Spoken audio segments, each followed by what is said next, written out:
আপনি ভাবছেন আপনি অন্যায় করছেন, কেউ দেখছে না। আপনার অন্যায়গুলো যে ওই যে পরেলা বসে বসে হিসাব করে রাখছে, সেদিকে কি আপনার খেয়াল আছে? কাউকে মিথ্যা অপবাদ দিচ্ছেন, ভাবছেন সে তো আপনার সাথে পারছে না। মিথ্যা অপবাদের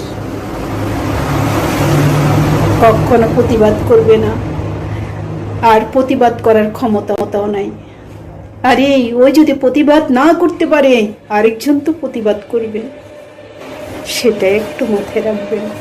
অনেকে আছেন বিনা কারণে অনেককে দোষারোপ করে থাকে। দেখা গেছে একজন নিষ্পাপ ব্যক্তি দোষারোপ শুনতে শুনতে ভাবে নিশ্চয় আমি অন্যায় করেছি, নাহলে প্রতিনিয়ত এই বাবা আমাকে ছোট করে কেন। কিন্তু যদিও সে হীনমন্যতা ভোগে, বিধাতা তার বিচার একদিন না একদিন